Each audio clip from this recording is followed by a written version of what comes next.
Hi guys, welcome back to my channel with another video. तो यार आ चुका है एक और नई वीडियो के साथ वापस। देखिए यार, इसमें हम बात करेंगे उत्तराखंड जीएस के बारे में, जिसमें हमारा इंपॉर्टेंट क्वेश्चंस रहने वाला है। ठीक है, तो देखिए इसमें हम आज बात करेंगे चैप्टर नंबर 13 की। इससे पहले मैं 12 चैप्टर आपको कंप्लीट करा चुका हूँ। 13वें चैप्टर में हमारा आज होगा उत्तराखंड के प्रमुख जितने भी महत्वपूर्ण मंदिर हैं उनके बारे में देखेंगे। अब देखिए ये वाला चैप्टर काफ़ी लॉन्ग है, तो हम इसमें 4 पार्ट करेंगे। 400 क्वेश्चन इसके अंदर हम कंप्लीट करेंगे, तो 100 क्वेश्चन करके करेंगे। ठीक है, तो इसमें हमारे 100 प्लस क्वेश्चंस रहने वाले हैं। तो देखिए आगामी एग्जाम के लिए काफ़ी इंपॉर्टेंट हो सकता है। जो 9 तारीख को फॉरेस्ट गार्ड का है, 9 अप्रैल को, उसके लिए काफ़ी इंपॉर्टेंट हो सकता है। तो देखिए यार, इसमें कुछ भी गलतियां होती हैं, कुछ क्वेश्चंस का आंसर अगर मैं गलत बताता हूँ तो आप लोग कमेंट में ज़रूर बताना। ठीक है, तो चलिए वीडियो स्टार्ट करते हैं। हमारा पहला क्वेश्चन है, किस मंदिर को महाभारत के वन पर्व में वृंगतुंग कहा गया है? तो कौन सा ऐसा मंदिर है जिसको महाभारत के वन पर्व में क्या कहा गया है? वृंगतुंग कहा गया है। तो ये है केदारनाथ। ठीक है, अब देखिए इसमें मैंने कुछ क्वेश्चंस पहले सॉल्व करे थे, तो इसीलिए टिक करा है। ये बस 4-5 ही क्वेश्चन होंगे, उसके बाद ऐसा नहीं होगा। तो आप अपना प्रिडिक्शन लगा के क्वेश्चन का आंसर देना। ठीक है, तो देखिए निम्न में से सही कथन को छांटिए। तो इसमें से जितने भी कथन है ये सब क्या है? सही है। अब अगला क्वेश्चन देखिए, कौन सा मंदिर खर्चा खंड भारत खंड के व केदारनाथ शिखरों के मध्य स्थित है? तो कौन सा ऐसा मंदिर है जो खर्चाखंड, भरतखंड व केदारनाथ शिखरों के मध्य स्थित है? तो ये है केदारनाथ मंदिर। फिर है, केदारनाथ मंदिर किस नदी के तट पर है? तो ये है मंदाकिनी नदी के तट पर। फिर अगला क्वेश्चन है, ब्रिटिश काल में केदारनाथ एवं बद्रीनाथ अधिनियम किस वर्ष पारित हुआ? ये हुआ था 1939 ईस्वी में। फिर है, मैसूर के जंगम ब्राह्मण जिन्हें रावल कहा जाता है किस मंदिर के पुजारी होते हैं? ये होते हैं केदारनाथ मंदिर के। ठीक है, केदारनाथ के जो मंदिर है वो कहाँ के हैं? मैसूर के जंगम ब्राह्मण है। ठीक है, फिर देखिए समुद्र तल से केदारनाथ की ऊंचाई कितनी है? तो यह है 3584। ठीक है, 3584 मीटर क्या है? केदारनाथ की ऊंचाई है। अगला क्वेश्चन है, भगवान भैरवनाथ किस मंदिर के रक्षक देवता है? तो भैरवनाथ है केदारनाथ मंदिर के। फिर है, अन्नकूट या भतूज उत्सव किस मंदिर में मनाया जाता है? तो ये मनाया जाता है केदारनाथ मंदिर में। फिर देखिए अगला क्वेश्चन है, अमृत कुंड, रेतस कुंड, हंस कुंड एवं उदक कुंड किस मंदिर के समीप स्थित है? तो ये है केदारनाथ मंदिर के सामने। अब देखिए अगला क्वेश्चन है, निम्न में से गलत कथन का चयन कीजिए। तो इनमें से हमें क्या करना है? गलत कथन का चयन करना है। तो देखिए इसमें क्या है? पहला है, लाल पानी वाला रुधिर कुंड केदारनाथ के समीप है। ये बिल्कुल सत्य है। फिर है, भैरव झाप शिलालेख शिला केदारनाथ में स्थित है। ये भी ठीक है। फिर देखिए, आदि गुरु शंकराचार्य जी की समाधि स्थल केदारनाथ में, ये भी सत्य है। 820 ईस्वी में उन्होंने क्या करा था? अपनी समाधि ली थी केदारनाथ के समीप। ठीक है, अगला क्वेश्चन है, गांधी सरोवर बद्रीनाथ के निकट स्थित है। तो ये बिल्कुल गलत हो जाएगा। ठीक है, गांधी सरोवर कहाँ है? केदारनाथ के निकट स्थित है। ठीक है, तो इसमें जो ऑप्शन डी होगा ये राइट आंसर हो जाएगा, क्योंकि ये कथन क्या है? असत्य है। ठीक है, फिर अगला क्वेश्चन देखिए, किस मंदिर निर्माण में कत्यूरी शैली एवं भूरे रंग के पत्थरों का निर्माण हुआ है? तो कौन सा ऐसा मंदिर है जिसमें क्या हुआ है? कत्यूरी शैली का निर्माण, कत्यूरी शैली प्रयोग हुई है तथा भूरे रंग के पत्थरों का प्रयोग हुआ है। तो ये होगा हमारा केदारनाथ मंदिर। ठीक है, जो केदारनाथ मंदिर है ये कौन सी शैली में बना है? ये बना है हमारा कत्यूरी शैली में। अब कुछ लोग इसको मुगल शैली भी कहेंगे। ठीक है, तो कहीं पर मुगल शैली भी देखने को मिलता होगा, लेकिन कत्यूरी शैली इसका राइट आंसर है, क्योंकि ये कत्यूरियों के टाइम पे ये बना था। ठीक है, और कत्यूरियों के टाइम पर ही जो आदि गुरु शंकराचार्य थे वो कहाँ आए थे? बद्रीनाथ आए थे और केदारनाथ आए थे। ठीक है, और ये भूरे रंग के पत्थरों से इसका निर्माण हुआ है। फिर देखिए, फलहारी बाबा की समाधि स्थल निम्न में से कहाँ स्थित है? जो फलहारी बाबा थे इनकी समाधि स्थल कहाँ पर स्थित है? तो ये हो जाएगा केदारनाथ। ठीक है, केदारनाथ में इनकी समाधि स्थल स्थित है। फिर देखिए, शरद ऋतु में भगवान केदारनाथ का निवास स्थल निम्न में से है। तो शरद ऋतु में भगवान केदारनाथ का निवास स्थल कौन सा होता है? ये होता है हमारा ऊखीमठ। ठीक है, ऊखीमठ में इनका निवास स्थल होता है। फिर अगला क्वेश्चन देखिए, ओंकारेश्वर मंदिर किस जनपद में स्थित है? जो ओंकारेश्वर मंदिर है ये कौन से डिस्ट्रिक्ट में स्थित है? ये है हमारा रुद्रप्रयाग में। ठीक है, केदारनाथ भी बेसिकली कहाँ है? रुद्रप्रयाग में है। बद्रीनाथ हमारा चमोली में स्थित है। ठीक है, फिर अगला क्वेश्चन देखिए, निम्न में से किस वर्ष केदारनाथ क्षेत्र में जल प्रलय हुआ था? अब देखिए एक क्वेश्चन पहले के टाइम पे काफी इंपॉर्टेंट होता था, 2016, 17, 18 के टाइम पे काफी ज्यादा पूछा जाता था। ठीक है, अब तो ये थोड़ा पुराना हो चुका है, लेकिन फिर भी ये इंपॉर्टेंट है। ठीक है, तो इसका राइट आंसर जो होगा ये होगा 16-17 जून 2013 में केदारनाथ में क्या आई थी? भयंकर आपदा आई थी, जल प्रलय हुआ था। ठीक है, फिर है विशाल बद्री, बद्रीनाथ किस जनपद में स्थित है? तो ये मैं आपको बता चुका हूँ, चमोली जनपद में है बद्रीनाथ, और केदारनाथ है रुद्रप्रयाग में। बाकी गंगोत्री और यमुनोत्री कहाँ है? ये उत्तरकाशी में स्थित है।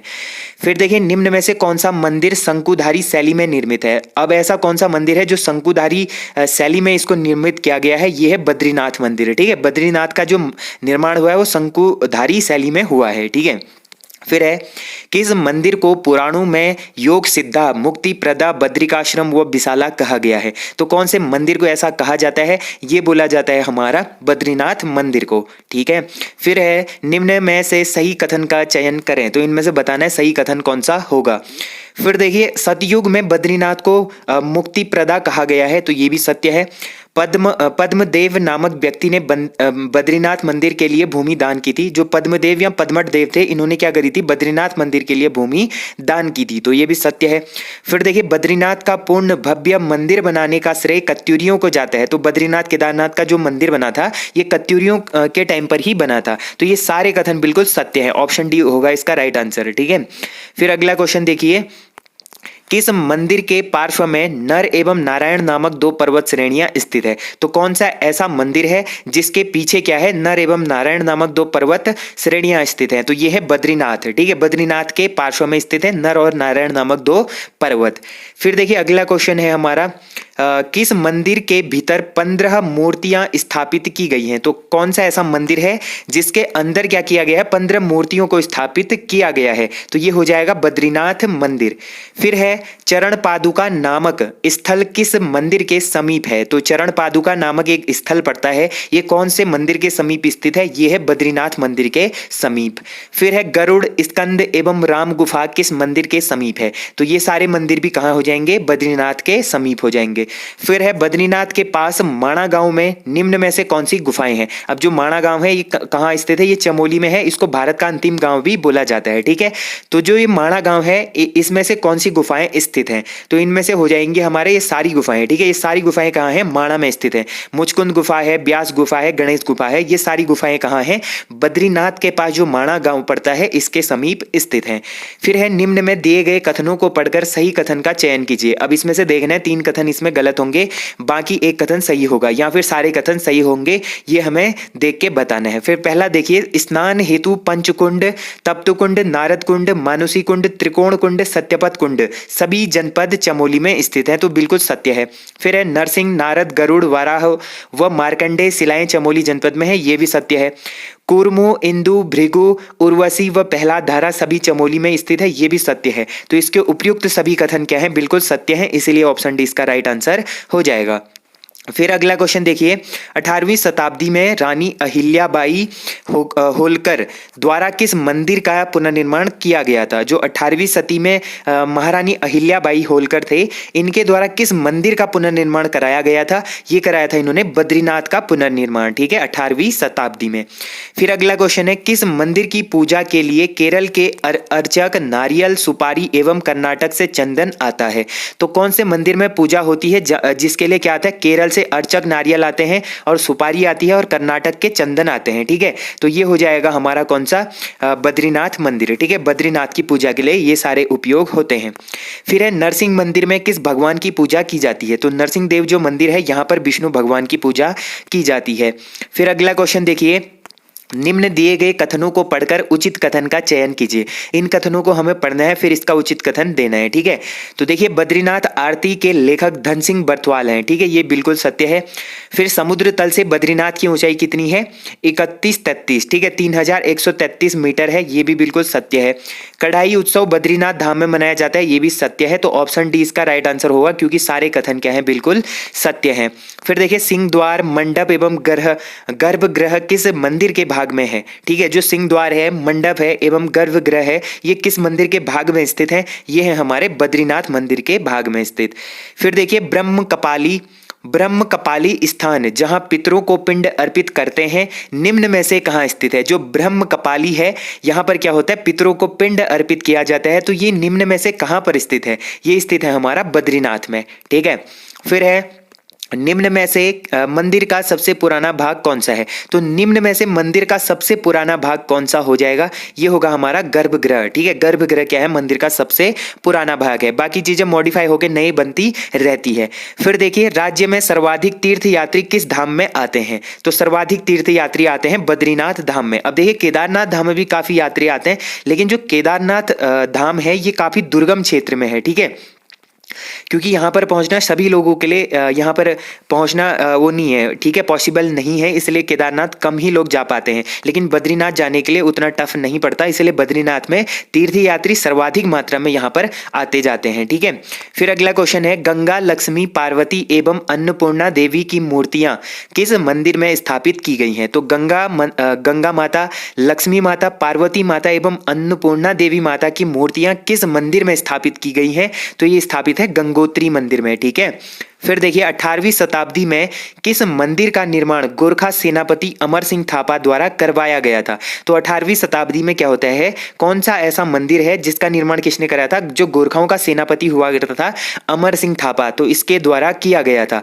तो ये किया था इसने गंगोत्री मंदिर का निर्माण। ठीक है, फिर देखिए अगला क्वेश्चन है, निम्न में से कौन सा मंदिर पैगोडा शैली में निर्मित है? ठीक है, पैगोडा शैली क्या होती है? जो छत्र युक्त प्रकार के मंदिर होते हैं ना, छत्र युक्त प्रकार के मंदिर होते हैं, इन्हीं को पैगोडा प्रकार के मंदिर भी बोला जाता है। तो पैगोडा शैली में निर्मित कौन सा मंदिर होगा इसमें से? इनमें से हो जाएगा हमारा गंगोत्री मंदिर। ठीक है, गंगोत्री मंदिर क्या है? पैगोडा शैली में निर्मित है। फिर देखिए, गंगोत्री माँ का मंदिर समुद्र तल से कितनी मीटर की ऊंचाई पर स्थित है? तो जो गंगोत्री माता का मंदिर है ये समुद्र तल से कितने मीटर की ऊंचाई पर स्थित है? तो यह है 3048। ठीक है, 30848 मीटर की ऊंचाई पर स्थित है गंगोत्री मंदिर। अब सबसे ऊंचे मंदिर की बात करें तो यह है तुंगनाथ। ठीक है, तुंगनाथ क्या है? सबसे ऊंचाई पर स्थित मंदिर है। और सबसे ऊंचाई पर स्थित धाम की बात करें तो वो है केदारनाथ। ठीक है, फिर अगला क्वेश्चन है, शीत ऋतु में माँ गंगा की पूजा निम्न में से किस स्थान पर की जाती है? जो माँ गंगा है, गंगोत्री माता का मंदिर है, इसकी जो शीतकालीन पूजा होती है ये किस स्थान पर की जाती है? ठीक है, तो ये की जाती है मुखवा गांव में। जो मुखवा गांव पड़ता है यहाँ पर की जाती है। फिर अगला क्वेश्चन है, भागीरथी नदी एवं केदार गंगा नदी का संगम निम्न में से किस स्थान पर होता है? जो भागीरथी नदी है और केदार गंगा है, इन नदियों का संगम किस स्थान पर होता है? तो ये होता है गंगोत्री में। ठीक है, फिर देखिए, निम्न में से सही कथन का चयन करें। तो इनमें से सही कथन हमें चयन करना है। तो इसमें 3 ऑप्शन दिए गए हैं। तो देखिए, गंगोत्री मंदिर निर्माण में सफेद ग्रेनाइट का प्रयोग हुआ है, बिल्कुल राइट है। गंगा मां के आंगन को पटांगण कहा जाता है, ये भी राइट है। गंगोत्री के समीप भगीरथ शिला है, ये भी सत्य है। तो ऑप्शन डी इसका क्या होगा? राइट आंसर होगा। सारे कथन बिल्कुल सत्य हैं। फिर अगला क्वेश्चन है, यमुनोत्री मंदिर किस जनपद में स्थित है? तो ये मैं बता चुका हूं आपको। यमुनोत्री मंदिर स्थित है हमारा उत्तरकाशी में। गंगोत्री और यमुनोत्री कहाँ है? उत्तरकाशी में। केदारनाथ है हमारा रुद्रप्रयाग में, और बद्रीनाथ है चमोली में। ठीक है, फिर है, यमुनोत्री धाम में सर्वप्रथम 1850 ईस्वी में लकड़ी से बना मंदिर किसके द्वारा बनाया गया था? तो यमुनोत्री धाम में क्या हुआ था? सर्वप्रथम 1850 ईस्वी में लकड़ी से बना एक मंदिर का निर्माण किया गया था। तो ये किसके द्वारा बनवाया गया था? ये बनवाया था सुदर्शन शाह ने। ठीक है, जिन्होंने 1815 ईस्वी में क्या करी थी? टिहरी रियासत की स्थापना करी थी।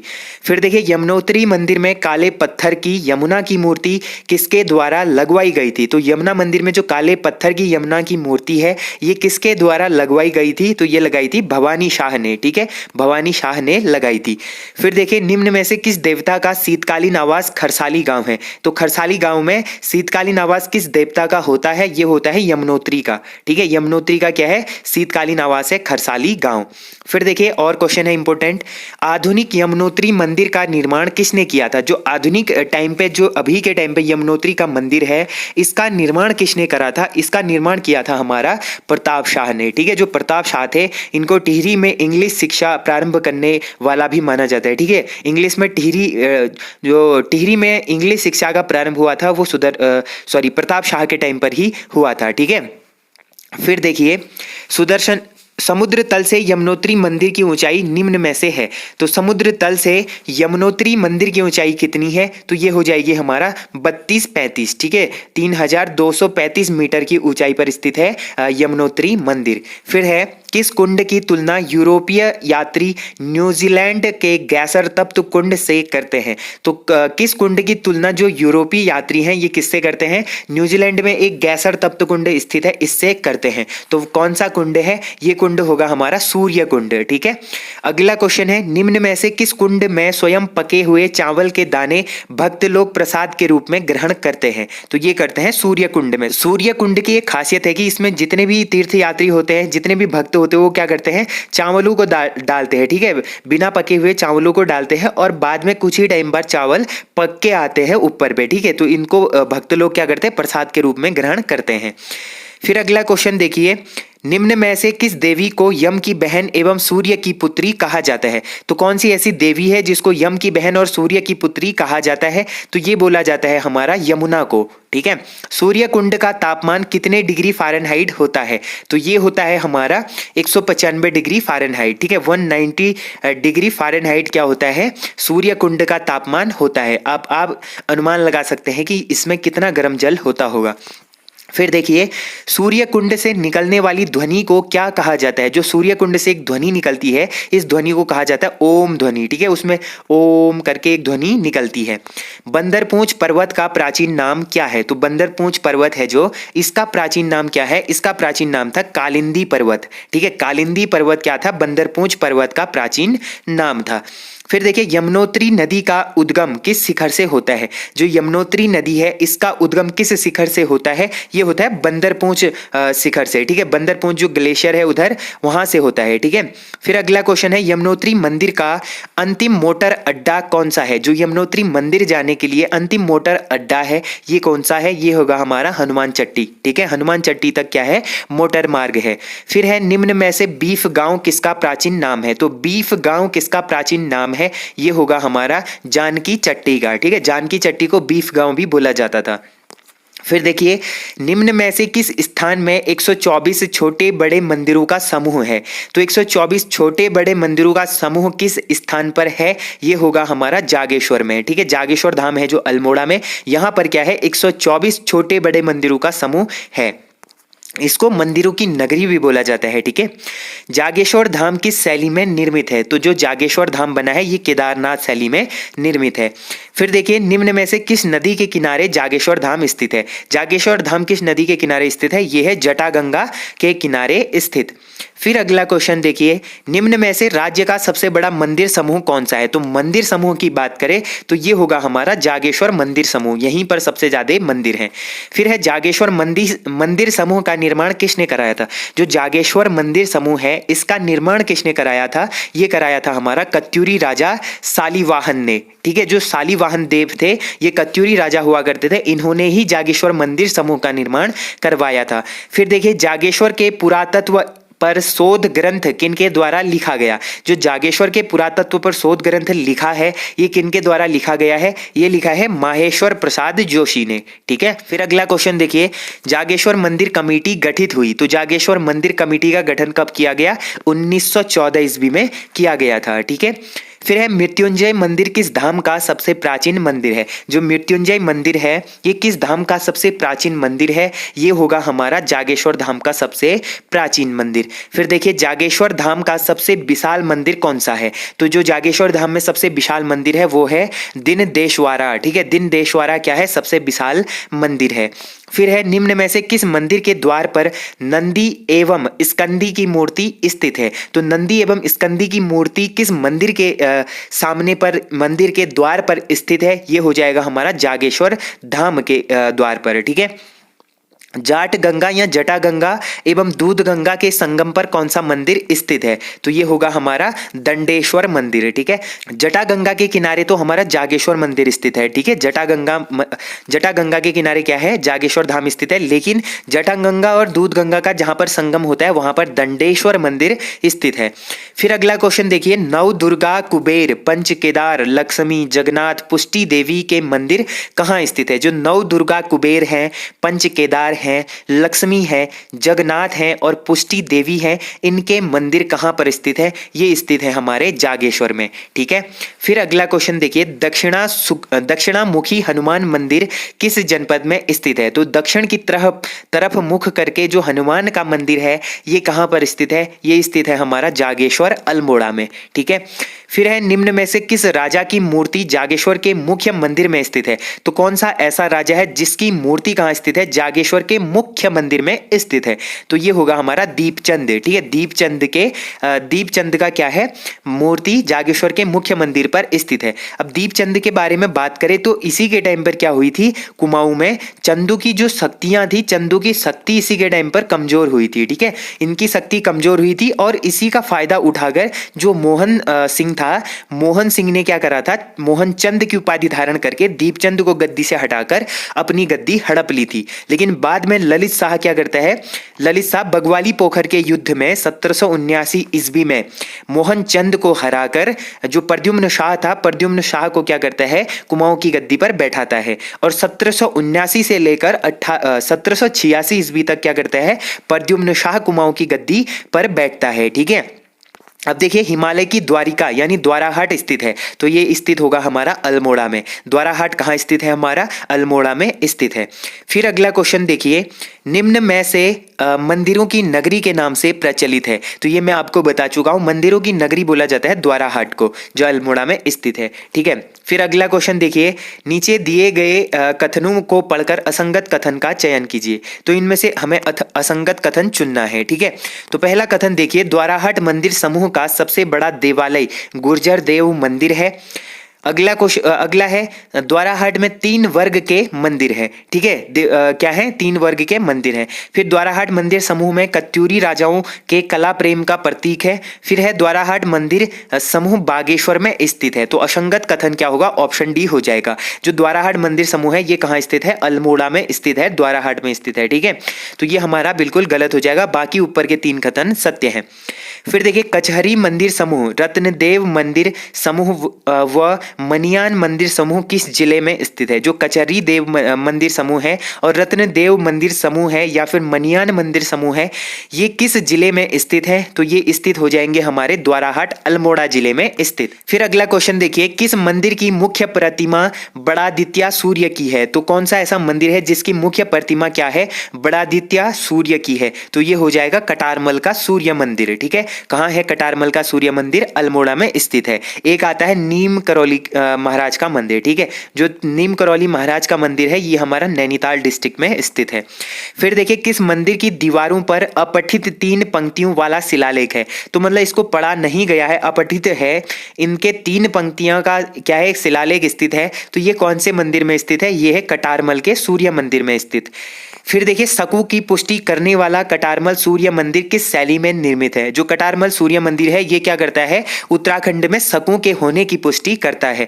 तो ये जो कटारमल सूर्य मंदिर है ये कौन सी शैली में बनाया गया है? तो ये बनाया गया है हमारा उत्तराखंड शैली में। ठीक है, फिर अगला क्वेश्चन देखिए, कटारमल सूर्य मंदिर निम्न में से किनके द्वारा बनवाया गया था? तो कटारमल का सूर्य मंदिर किसके द्वारा बनाया गया था? ये बनाया था राजा कटारमल ने। ठीक है, फिर है खेती खान सूर्य मंदिर किस जनपद में स्थित है? जो खेती खान का सूर्य मंदिर है ये कौन से जनपद में स्थित है? ये हो जाएगा हमारा चंपावत जनपद में स्थित। चंपावत में है खेती खान सूर्य मंदिर। फिर देखिए, मड़ का सूर्य मंदिर स्थित है। तो मड़ का सूर्य मंदिर कहाँ स्थित है? डीडीहाट पिथौरागढ़ में स्थित है। अब देखिए, जितने भी सूर्य मंदिर हैं ये काफी इंपॉर्टेंट है। ठीक है, उत्तराखंड में काफी सारे सूर्य के मंदिर है, इनमें से मुख्य माना जाता है कटारमल का सूर्य मंदिर।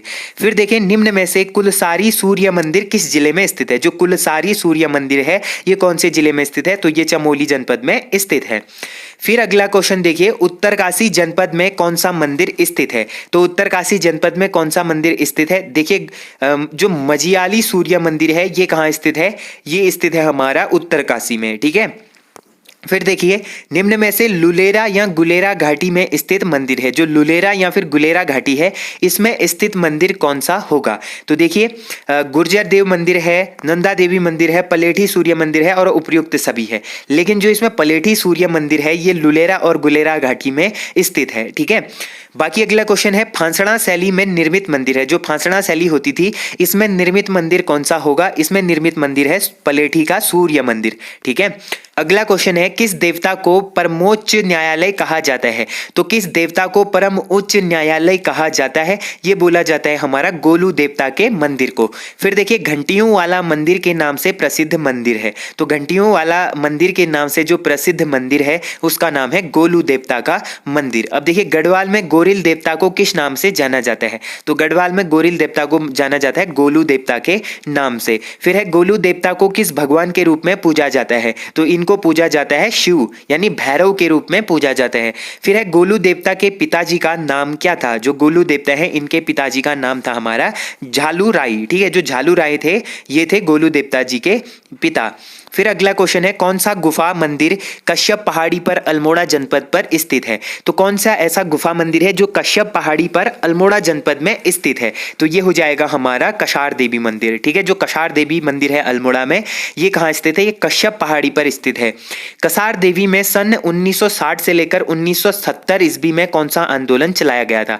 जो कसार देवी का मंदिर है अल्मोड़ा में, यहाँ पर क्या हुआ था? 1960 से लेकर 1970 के बीच में एक आंदोलन चलाया गया था। तो ये कौन सा आंदोलन चलाया था? ये था हमारा हिप्पी आंदोलन, ठीक है। इसको भी याद करना, हिप्पी आंदोलन कब चला था? 1960 से लेकर 70 में। कहाँ चला था? कसार देवी मंदिर में, ठीक है। फिर देखिए, स्वामी विवेकानंद जी किस वर्ष कसार देवी मंदिर आए थे? जो स्वामी विवेकानंद जी थे ये उत्तराखंड आते हैं और कसार देवी मंदिर में भी दर्शन करते हैं, ठीक है। तो ये आए थे 1890 ईस्वी में, ठीक है। 1890 को ये उत्तराखंड आए थे और उसी टाइम पीरियड पर ये कसार देवी मंदिर में भी गए थे, ठीक है। फिर अगला क्वेश्चन है, माँ कात्यायनी की पूजा निम्न में से किस मंदिर में की जाती है? जो माँ कात्यायनी है इनकी पूजा किस मंदिर में की जाती है? तो इनकी पूजा होती है कसार देवी मंदिर में। फिर अगला क्वेश्चन है, कसार देवी की गुफाओं से कितने नर्तकों का चित्रण प्राप्त हुआ है? तो जो कसार देवी की गुफाएं हैं इनमें से कितने नर्तकियों का चित्रण प्राप्त हुआ है? ये हुआ है हमारा 14 नर्तकियों का, ठीक है। 14 नर्तकों का क्या हुआ है? चित्रण प्राप्त हुआ है। फिर अगला क्वेश्चन है, निम्न में से क्रैकरिज के लिए कौन सा मंदिर प्रसिद्ध है? जो क्रैकरिज होता है इसके लिए कौन सा मंदिर प्रसिद्ध है? ये प्रसिद्ध है हमारा कसार देवी मंदिर। अब देखिए, ये थे आज के 97 समथिंग 100 क्वेश्चन आप लेके चल सकते हैं। तो 100 क्वेश्चन की ये हमारी आज की सीरीज थी। अभी इसके 300 क्वेश्चन और बाकी है जिसमें सारे हम इंपॉर्टेंट मंदिरों को देखेंगे, ठीक है। इन 300 मंदिरों में से अगर क्वेश्चन पूछा जाता है तो आप कोई भी क्वेश्चन मिस नहीं करेंगे। तो इसके 3 और सेट आने वाले हैं, तो कुछ ही दिनों में मैं उनको कल परसों और नरसों को 3 दिन में लगातार उनको अपलोड कर दूंगा, ठीक है। तो यार होप करता हूँ आप लोगों को ये वीडियो पसंद आया होगा। अगर वीडियो पसंद आया तो वीडियो को मेक श्योर लाइक जरूर करना, और जो लोग चैनल पर नए आए हैं चैनल को सब्सक्राइब कर देना, क्योंकि अगर आप लोगों को लगता है कि मैंने थोड़ी सी भी मेहनत करी है तो आप लोग सब्सक्राइब जरूर करना, क्योंकि ये फ्री है यार, इसमें कोई चार्जेस नहीं लगता है। तो यार मिलते हैं ऐसे ही इंटरेस्टिंग और इम्पोर्टेंट वीडियो के साथ, तब तक के लिए take care and bye bye.